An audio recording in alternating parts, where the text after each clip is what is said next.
Hello বন্ধুরা, ঘুরি ফিরির আরও একটি নতুন এপিসোডে আপনাকে স্বাগতম। প্রিয় বন্ধুরা, আজকে আমি এমন একটি পেশার সাথে আপনাদেরকে পরিচয় করিয়ে দেব যার পারিশ্রমিক অভাবনীয় এবং অকল্পনীয়।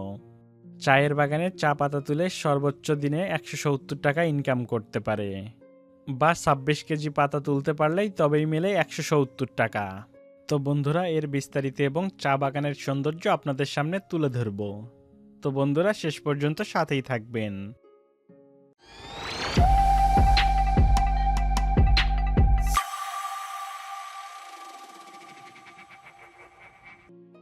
শ্রীমঙ্গল চায়ের রাজধানী নামে খ্যাত। এটি বাংলাদেশের উত্তর পূর্ব প্রান্তে অবস্থিত একটি উপজেলা, যা সিলেট বিভাগের মৌলভীবাজার জেলার দক্ষিণ পশ্চিম প্রান্তের অন্তর্গত হাওইল হাওরের পাশে 425 বর্গ কিলোমিটার এলাকা জুড়ে অবস্থান করছে। শ্রীমঙ্গল উপজেলায় 43% জায়গা জুড়ে রয়েছে চা বাগান। 1981 সালের 18 জুলাই 520 মিলিমিটার পর্যন্ত বৃষ্টিপাত রেকর্ড করা হয়েছিল এই শ্রীমঙ্গলে, যা দেশের সর্বোচ্চ বৃষ্টিপাতের রেকর্ড। প্রিয় দর্শক বন্ধুরা, এই মুহূর্তে আমি অবস্থান করছি চায়ের বাগানে শ্রীমঙ্গলের। দেখতেই পাচ্ছেন চারদিকে শুধু চায়ের বাগান। আমরা সামনে দেখতে পাচ্ছি লাল পাহাড় বলে সেটাকে। এখানে যারা কর্মরত, যারা এখানে কাজ করে, তাদের 170 টাকা সারাদিন কাজ করে পায়। দেখতেই পাচ্ছেন চায়ের বাগান। এই চায়ের যে মেইন উপরকার যে পাতাটা হয়, সেটাই কিন্তু কাটা হয়। আর এক একটা দেখেন, গাছের গোড়ালি দেখে আসলে বোঝা যায় গাছ কিন্তু অনেক বয়স হয়েছে, বাট বনসাইয়ের মতো এরকম অবস্থায় থাকে। আর আমরা এটা কি দেখতে পাচ্ছি, ফলের মতো। এটা হয়তো বা চায়ের কোনো চারা হবে। দেখতে পাচ্ছেন প্রিয় বন্ধুরা, বাংলাদেশের বিভিন্ন স্থানে অবস্থিত মোট 163টি চায়ের বাগানের মধ্যে 3টি বাগান বৃহত্তম, যেগুলো থেকে চা উৎপাদনের পরিমাণ উল্লেখ করার মতো। 450 কিলোমিটার আয়তনের শ্রীমঙ্গলকে বাংলাদেশের চায়ের রাজধানী বলা হয়। এখানকার বেশ কিছু চায়ের বাগানের নজরকাড়া সৌন্দর্য পর্যটকদের আকৃষ্ট করে চলছে। মাইলের পর মাইল পর্যন্ত চা বাগান দেখে পাহাড়ের ঢালে সবুজ গালিচা বিছানো আছে বলে মনে হয়। বাংলাদেশের সবচেয়ে উন্নত মানের চা শ্রীমঙ্গলেই উৎপন্ন হয়। শ্রীমঙ্গল উপজেলার উঁচু নিচু টিলার চা বাগানগুলোর সৌন্দর্য চা পান করার মতোই আপনার মনকে সতেজ করে তুলবে। প্রিয় দর্শক বন্ধুরা, আমরা সামনের দিকে এগিয়ে যাচ্ছি। দেখতে পাচ্ছেন আমার হাতের বাম পাশে, হাতের ডান পাশে আমরা দেখতে পাচ্ছি চায়ের বাগান। এরকম শান্ত পরিবেশ অনেক ভালো লাগতেছে। বাট এই চায়ের বাগানের ভিতরে মাঝে মধ্যে আমরা একটা গাছ দেখতে পাচ্ছি। আসলে জানি না, যেহেতু আমরা বহিরাগত, বাহির থেকে এসেছি। পানীয় হিসাবে চা আবিষ্কার ছিল একটি দুর্ঘটনা। আমরা প্রতিদিন চা পান করলেও এর উৎপত্তি এবং ইতিহাস অনেকেই জানি না। খ্রিস্টপূর্ব 2732 সালে চীনের রাজা শেননুং চা আবিষ্কার করেছিলেন, যখন একটি বন্য গাছের পাতা ফুটন্ত জলের পাত্রে উড়ে গিয়ে পড়েন এবং তারপরে জল ও তার রং, গন্ধ উভয় পরিবর্তন করে। এ সময় রাজা এর নাম দেন চা। এই চীনা অক্ষরের অর্থ হলো খোঁজা, আর এভাবেই চা আবিষ্কার হয়। পরবর্তী বেশ কয়েকশো বছরের মধ্যেই তা পানীয় হিসাবে জনপ্রিয়তা লাভ করে।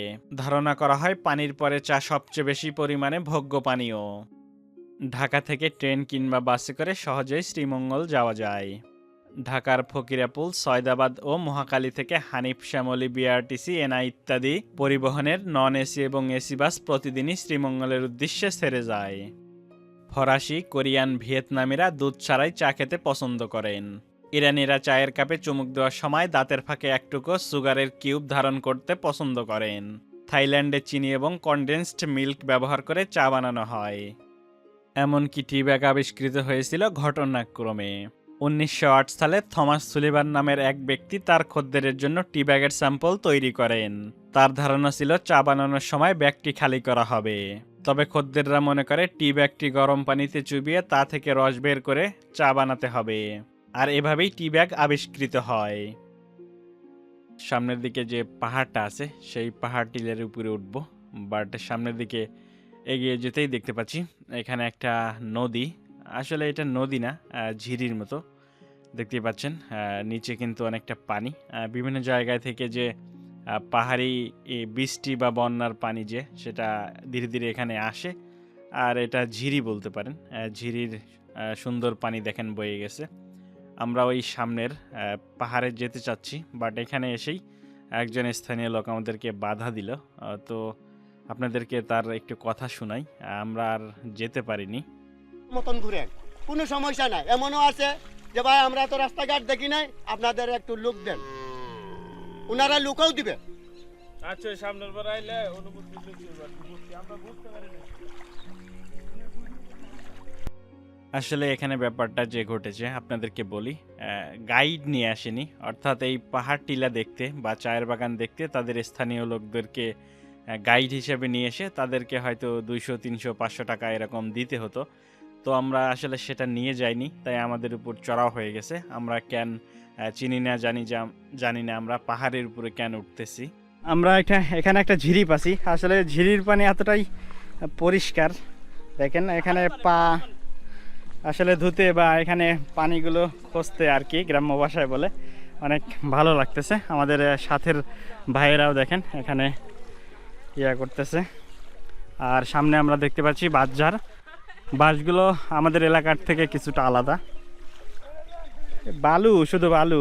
পাহাড়ের দিকে উঠতেছি, দেখেন অনেকটা হাঁপায়ে গেছি। আমরা ওই সাইডটায় যেতে নিয়েছিলাম, ওটা অন্যজনের বাগান, তো আমাদেরকে উঠতে দেয়নি।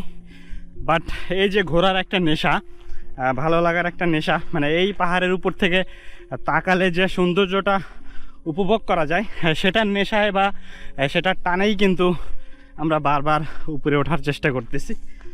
চলেন আমরা আরেকটু সামনের দিকে যাই।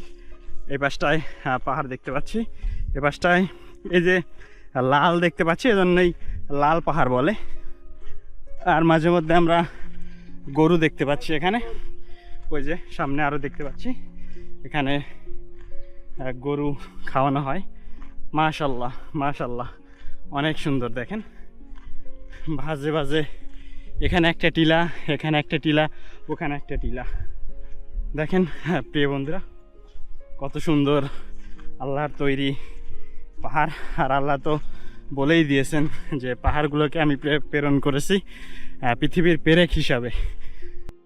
সনাতন ধর্ম আমাদের, ও, সনাতন ধর্ম। তো এখানে কি আপনারা কি করেন? আপনাদের কি চায়ের বাগান আছে নাকি এখানে কাজ করেন? বাগানে কাজ করি আমরা। কাজ করেন কাজ করি। আপনারা সব মানে পুরো দিনটা যে কাজ করেন সকাল থেকে দুপুর পর্যন্ত বা বিকাল পর্যন্ত, আপনারা পারিশ্রমিক হিসাবে বর্তমান সময়ে কত টাকা পান? আমাদের 26 কেজি 170 টাকা, 170 টাকা টাকা। আর পার ডে আর যে 70 ওই 26 কেজি পাতা দিয়ে দিলে 170 টাকা। আর যা তুলতে পারেন, এখন 2 মণ তুলেন কি 3 মণ তুলেন, এটা ডাবল। মানে 26 কেজি যদি চায়ের পাতা উঠাই দিতে পারেন তাহলে আপনাদেরকে 170 টাকা দেয়। জি। আর এর যদি অতিরিক্ত করতে পারেন সেটা ওভার টাইমের মতো, ওইটার বেতন আপনাদের আলাদা দেওয়া ওই হয়। 1.5 টাকা হারি, ও, 1.5 টাকা হারে। 1.5 টাকা। বাহির থেকে ঘুরতে আসছে এখানে, এই যে আপনাদের চায়ের বাগান ঘুরে দেখতেছি, বিরক্ত করতেছি, না না তো আপনাদেরকে খারাপ লাগে না? না, কেন খারাপ লাগবে? আমাদের তো মেহমান, আমাদের মেহমান। কোন দিন আসবে, কোন দিন আসবেন, ঠিক আছে? আজকে আইসেন, কোন বছর পরে আসবেন, কি নাও আসতে পারেন। আপনার বর্তমান বয়স কত চলতেছে? 70। 70। আর এই পেশার সাথে মানে এই চা তোলার সাথে কতদিন যাবত আপনি জড়িত? আমি দোকান কাটে, আমার কাজ করছিলাম। এখন আমার তো আর সময় নাই কাজ করবার। কত বছর বয়স থেকে শুরু করছেন? আমি ও বাবা রে, আমি একেবারে 8 বছর থাকি কাজ করছি আমি। প্রিয় দর্শক বন্ধুরা, আমরা যে টিম আমাদের টিমে যে সাথে ছিল, আমরা বড় ভাইদেরকে দেখতে পাচ্ছি এখানে। এগুলো যাদের সামনে দেখতে পাচ্ছেন সবাই আমাদের টিমের সঙ্গে আর কি, আমাদের ট্যুরমেট বলতে পারেন। কথা বলা যাবে আন্টি? কোনো সমস্যা? মালিক কর্তৃপক্ষ নাকি? কাজ শেষ আপনাদের?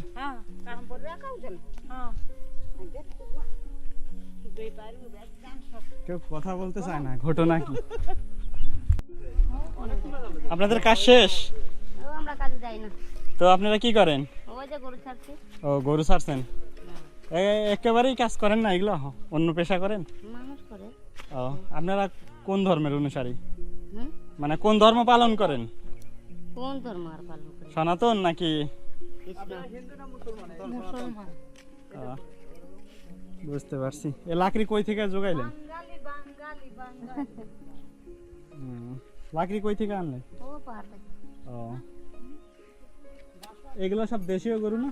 হ্যাঁ। এগুলোর দাম কিরকম হবে? আমাদের চেয়ে কম না বেশি মনে হয়?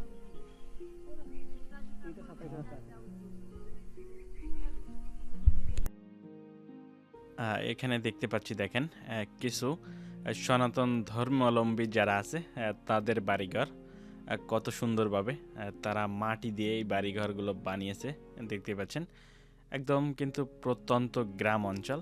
দেখেন এই রাস্তা দিয়েই কিন্তু চায়ের বাগানে যেতে হয়। দেখেন এখানে একটা বেশ পুরাতন বাড়ি দেখতে পাচ্ছি আমরা। এগুলো হচ্ছে হিন্দু ধর্মাবলম্বীদের বাড়ি।